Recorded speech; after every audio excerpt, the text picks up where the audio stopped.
Hello, everybody, and welcome back to this episode of Alumni Bearcat Chats. A pleasure to be joined by Lynda Markoe. She is the Chief People and Culture Officer at Bed Bath & Beyond and a proud Binghamton University graduate. Lynda, thanks so much for joining me. Jacob, great to be here. And let's start with, I think the term or the title Chief People Officer is a fairly new term. People know human resources, but tell me all that your job entails. Yeah, I started here about 9 months ago as the Chief People and Culture Officer, and important to recognize the value of the team across the organization. That human resources sometimes tend to think policies and procedures, and it almost feels a little bit archaic to say human resources versus we're all people, it's talent, it's how we unlock the business based on the talent and the systems and the processes that we have in relationship to growing our team, in relationship to supporting our associates grow and develop within their careers, not only to start as a job, but then also to over time, grow and have impact in the business and in the organization. And what takes up most of your day? I know you're in a lot of different discussions and conversations, but what's the overarching theme? So at Bed Bath & Beyond, we are in a massive transformation, both on the business side as well as on the people side, in ensuring that both the talent is prepared and driving the business, as well as ensuring that the business is staying in tune with how the market is changing. Retail has been in incredible disruption over the past several years, and we are still managing through what that looks like, how consumers shop, how they want to shop, both in store and having that experience, as well as shopping online, digitally. And how do we arm our associates for no matter where that customer is, how we make sure that they're being tended to and that we're gaining loyalty and market share across. And I can't think of a bigger market disruption than a worldwide pandemic. What are, at this stage, talking in the summer here, what are the things that you see as permanent changes coming out of this pandemic, and how do you connect and empathize with your employees as you go through these major transformations? Well, the reality is that we all know that this pandemic didn't have a playbook for anybody to guide us through what that meant for our teams, for ourselves, for our people across the board. And so, first and foremost, our associate safety is the most important thing that we continue to think about, not only we're in the middle of the pandemic, but as we are, moving through the pandemic and ensuring that their safety is paramount, number one. And that is in our supply chain, in our retail stores, as well as in our corporate offices.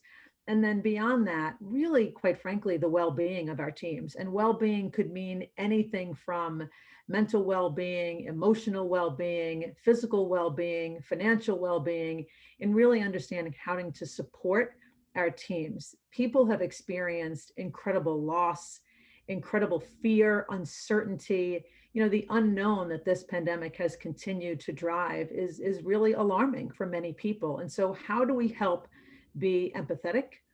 How do we understand and really listen? I think listening is probably one of the most important components of being a good leader, being a good peer, is to understand where someone is coming from and understand that they have, a different set of experiences that they're bringing to the table that we have a responsibility to understand. It aligns, quite frankly, with the idea of driving and building a community of diverse associates and reaching out to the communities that we live and work in, and ensuring that our people are heard and that we're being respectful of where people are at. Again, there's no playbook for what a health pandemic can mean to people, but we know that we have a responsibility to support our teams and offer programs to help them manage through different expectations that they have at home as well as in the workplace. And what sparked your interest? You've been at J. Crew, you've been at The Gap for many years. What sparked your interest? What continues to create a passion for the retail business? I think retail are one of those industries that you have a love-hate relationship with. I think that, it is very agile. It is moving constantly. You are at the tail of the tiger of your customers who you're obviously trying to always win over and please and deliver to those expectations. I think it's something that you catch the fever of. And quite frankly, you really understand that there are tremendous growth opportunities within a retail organization. I myself have one of those examples where I've worked in retail for an incredibly long time.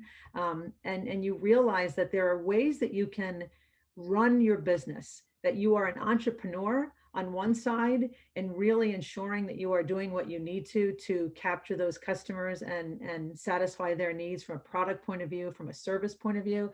But yet at the same time, there's incredible energy all the time. There's nothing like walking into a retail environment, quite frankly, during the holiday season where some people would say, I want nothing to do with that. It feels like it's crazy chaos. And it is, but it's so super exciting to be on the edge of helping, drive the business during those peak periods. And so I think retail is a very special place. I think there are tremendous opportunities to continue to grow careers. As I've had many different conversations with different mentoring groups, most don't understand all the different roles that exist in a retail organization. And so some think very specifically about our stores organization, which is most obvious. But we have so many different digital components of our business. We have accountants that work in our business. We have creatives and designers. We have architects. We have a whole array of different responsibilities and tasks and skills that make up how our company runs. And so there is a retail component that most see very traditionally that are within our stores, which is also under tremendous transformation based on how customers are engaging with us. But the idea of the passion and the energy, quite frankly, in managing to those expectations with the customers, I think is like bar none. I'm thinking back to a previous Alumni Bearcat Chat. It was our first one with Elizabeth Orban Ryan. She's the national sales manager at Godiva, but had come from the retail world, Tommy Hilfiger, et cetera. And she talked about how important it was to understand the people's jobs that you might be overseeing now. Can you elaborate on that? Yeah, I think again, retail is in disruptive mode, right? And so when you think about other industries that have been disrupted, you then need to understand the expectations, the roles go forward, and how to support those individuals in managing their skills, right? And so when you think about digital fluency, everybody must have a level of digital fluency today, no matter what role that you're in. And so therefore, how do we help our associates learn and develop and grow from a digital point of view, regardless of what role they have here, because our opportunity is to hope to rotate those assignments in and around the company to give people opportunity to see different ways that our business is working and then to support their career development. And so some of it is about understanding where we are and then looking to the future and understanding what are the skills that will be required for us to manage to a workforce that is evolving and changing, a business model that is evolving and changing, and making sure that we're closing that gap and organizing with our teams. I will tell you that one of the most important components of being in this role, being in retail, is the opportunity to co-create. And co-creation really is about engaging in the process with your teams. What's important to you? Again, it goes back to that listening opportunity. What's important to you as an associate of ours? And how do we think about our associate value proposition to meet to those expectations and then be able to obviously serve the needs of our communities based on our teams and based on the business? Let's backtrack, zoom out a little. When you were at Binghamton, we were talking before we got on the air here. What did you imagine for yourself just a few years ago? Feels like a little bit more than a few for sure. But nonetheless, I was a poli-sci major. And I really thought that I was going to go to law school. And somewhere in the process had decided, I'm going to pause on going to school and continuing on, and I'm going to go out and kind of experience the world a little bit. And didn't have preconceived notions that I would become a chief people officer or an executive of a company. I think the reality of starting as a graduate and learning and understanding and being open to opportunities is incredibly critical. It was incredibly critical for me because I didn't predict that this is what was going to happen. I didn't say, I'm going to grow up one day and this is what I'm going to be. I think you start in an opportunity of something that you like. I started at, in retail specifically, I started at the Gap, which is a brand that I loved and shopped. And why not work for a company that you support the product and really admire the work that they're doing? And so when you do that, it gives you an opportunity to see parts of the business that you wouldn't necessarily have understood.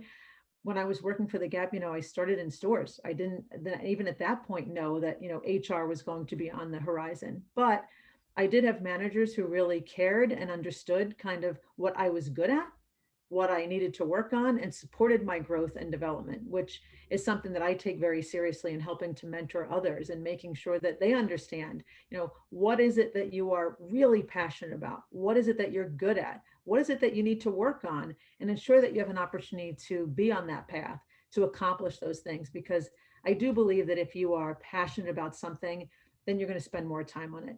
If you spend more time on it, then chances are you're going to continue to get better at it. And when you get better at it, it becomes this virtual cycle that really feels very, powerful in helping to accomplish the goals. But I think a level of openness, quite frankly, as you are an undergrad and believe that you know exactly what you want to do, that's great. I think that's fantastic. My husband dreamed of what he's doing, right now today as an adult when he was a kid, which Mhm. is very rare. And I think it's fantastic. At the same time, that doesn't always work for everybody. And so the level of openness and understanding all the possibilities that exist out there and asking a lot of questions and, doing a good job along the way certainly helps to get you to where you want to be.